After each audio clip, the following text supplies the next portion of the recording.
क्या घर में कोई है? दरवाजे पर खड़े पुलिस इंस्पेक्टर ने दरवाजा खटखटाते हुए पूछा। कौन है? सीमा ने अंदर से पूछा। पुलिस, उसने एक शब्द में उत्तर दिया। सीमा ने दरवाजा खोला। सामने एक पुलिस इंस्पेक्टर कांस्टेबल खड़े थे। क्या हुआ सर, इस साइड कोई आया है क्या? इंस्पेक्टर ने पुलिस स्टाइल में पूछा। नहीं साहब, इधर तो कोई नहीं आया। लेकिन क्या हुआ? एक शातिर अपराधी जेल से भाग गया है और इस एरिया में आता हुआ देखा गया है। दरवाजे और खिड़कियां ठीक से बंद कर लो, वह बहुत खतरनाक हत्यारा है। वैसे इस बंगले में कौन कौन रहता है? उसने सीमा को चेतावनी देते हुए पूछा। मैं और मेरे पति यहाँ रहते हैं, वह सो रहे हैं। ठीक है, अगर तुम्हें कोई दिखे तो तुरंत इस नंबर पर कॉल करो। उसने अपनी जेब से अपना कार्ड निकालकर उसे देते हुए कहा। ठीक है सर, कोई भी परेशानी हो तो तुरंत फोन करती हूँ। ठीक है। पुलिस वहां से चली गई। बरसात की रात, जिसमें रात 12:30 बजे की नींद भी शामिल थी, सीमा को परेशान कर दिया था।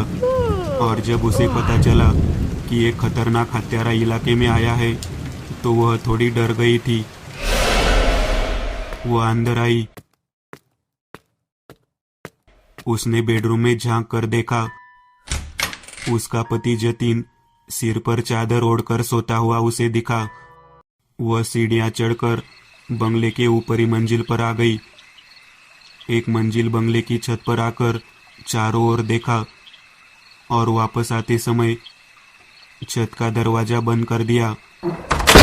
इस बीच निचली मंजिल पर कुछ गिरने की आवाज सुनाई दी। वह थोड़ा चौंक गई, लेकिन उसने धैर्य रखा।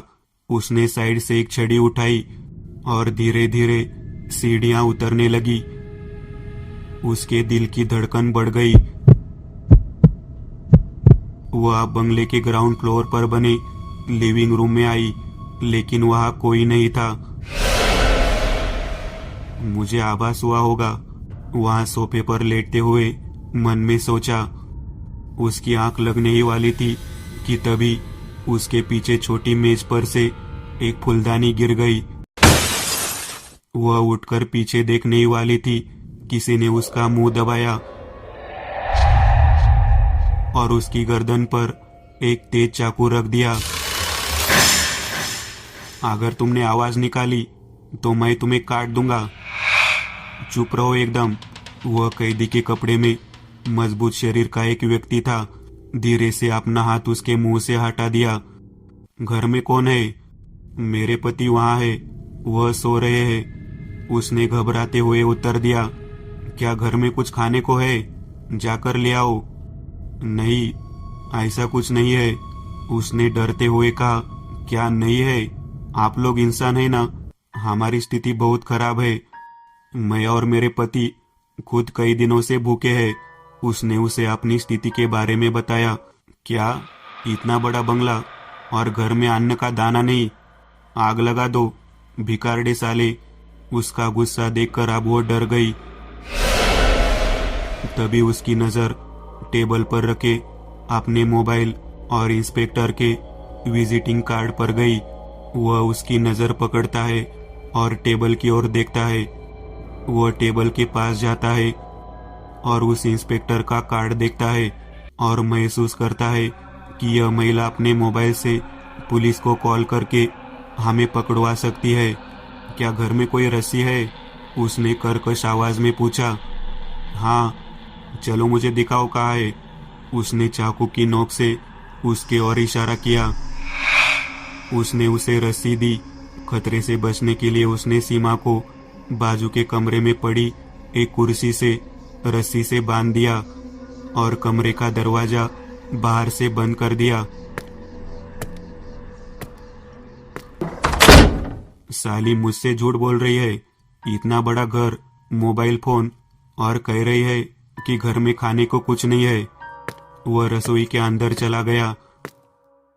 जैसे ही वह फ्रिज खोलने वाला था, लाइट चली गई। वह बहुत भूखा था और जैसे ही लाइट चली गई उसकी चिड़चिड़ाहट बढ़ गई। उसने इधर उधर माचिस की डिब्बी को ढूंढ लिया और उस घने अंधेरे में उसने माचिस को जलाया और वो पीछे मुड़ा और चौंक गया क्योंकि उसके बहुत करीब एक बूढ़ी औरत खड़ी थी और वो उसे अजीब नजरों से देख रही थी। ए, कौन है तू? उसने अपना डर छिपाते हुए और उसे अपने दूसरे हाथ में सुरा दिखाते हुए कहा। उसने बेरुखी से कहा, मुझे भूख लगी है। उसे यह जवाब सुनकर थोड़ा अजीब लगा। ए बुढ़िया, कौन है तू? मैं पिछले 1 घंटे से इसी घर में हूँ, तू मुझे कहीं दिखी नहीं। वह जोर से चिल्लाया। मैं बाहर गई थी क्योंकि मुझे भूख लगी थी, शायद बाहर कुछ खाने को मिल जाए, उसने ठंडे स्वर में कहा। फिर लाइट वापस आ गई। उसे थोड़ा बेहतर महसूस हुआ। हाँ, ज्यादा होशियार मत बन, चल बाहर चल। उसने उसकी ओर इशारा किया। वह धीरे धीरे बाहर लिविंग रूम में चली गई। वह ठीक उसके पीछे था। अब वह उसे बांधने के लिए रस्सी ढूंढने लगा। एक पल के लिए वह रस्सी ढूंढने के लिए पीछे मुड़ा। उसे कोई रस्सी नहीं मिली। वह फिर से उसकी ओर मुड़ा और ये देखकर हैरान रह गया कि बुढ़िया कहीं दिखाई नहीं दे रही थी। अब वो इतना खूंखार हत्यारा होने के बावजूद भी वह अंदर से डरा हुआ था। तभी उसने पुलिस की गाड़ी को बाहर से गुजरते देखा तो उसने बाहर जाने के बारे में सोचना छोड़ दिया। उसने दीवार पर लगी घड़ी की ओर देखा, लेकिन वह बंद थी। शायद उस समय 2 बज रहे थे। उसने लिविंग रूम में उस सोफे पर शरण ली, लेकिन सावधान रहा। वह अब उस सोफे पर लेट गया। उसकी आंख लगने ही वाली थी, लेकिन तभी उसे महसूस हुआ कि कोई उसके सिर के पास बैठा है और उसने अपनी आंखें खोली और चौंक कर उठा। फिर वही बुढ़िया। मुझे कुछ खाने को दो, मुझे भूख लगी है, ऐसा कह रही थी। वह अब कांपते हुए उठा। मेरे पास मत आओ, मैं तुम्हें मार डालूंगा।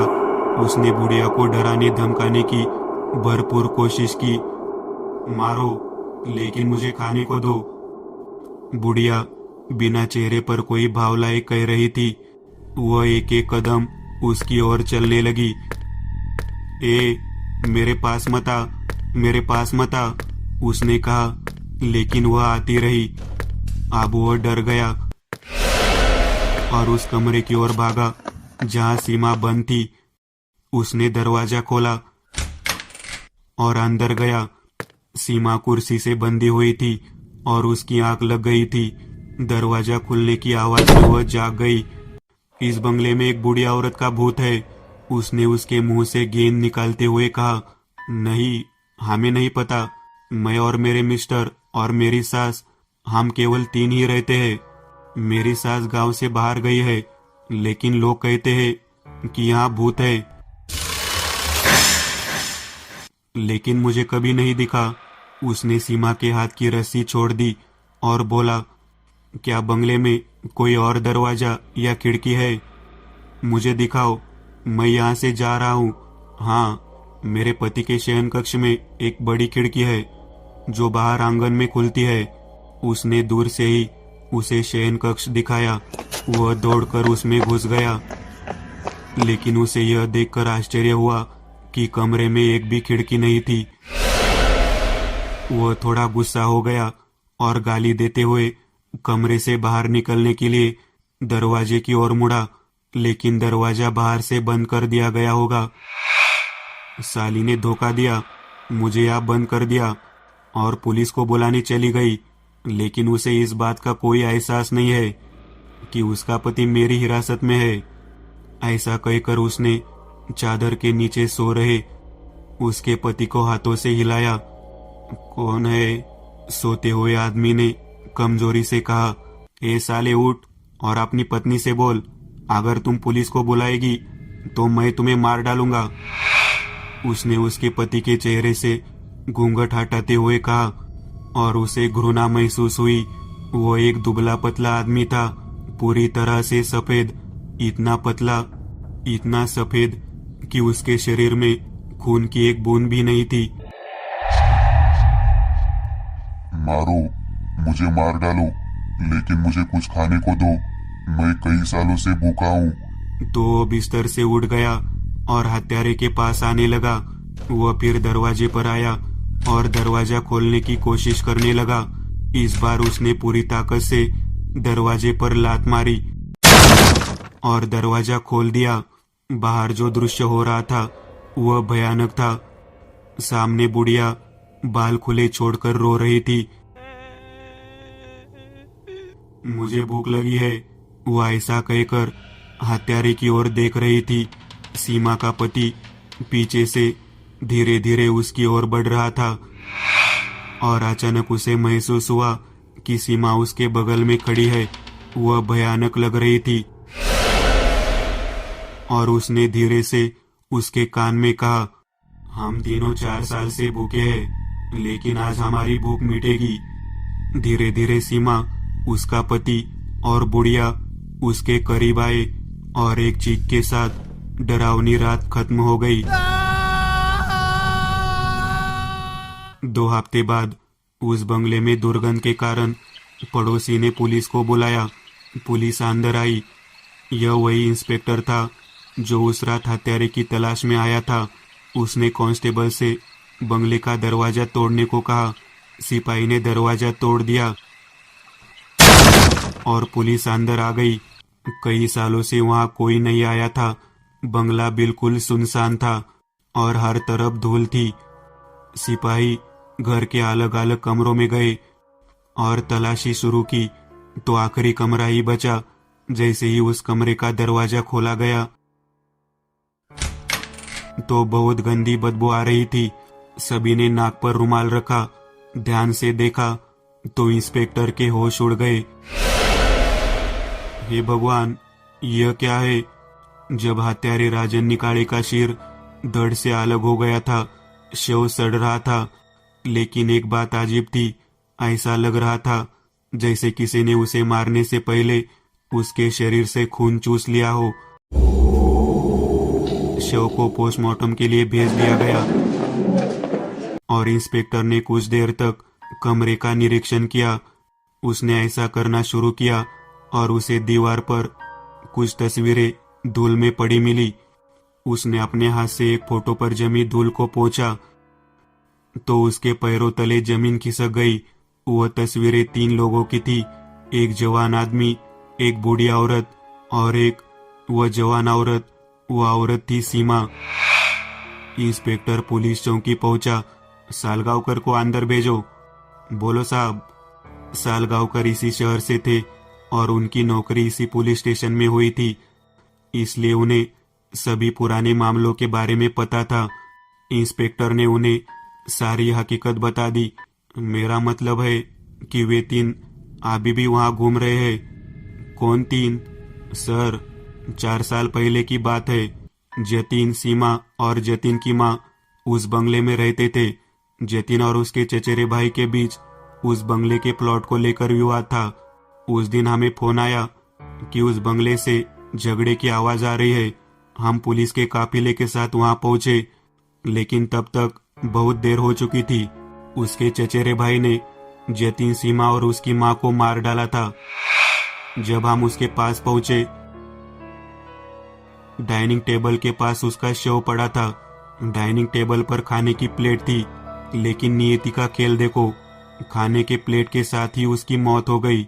इसलिए तीनों अभी भी भूखे हैं।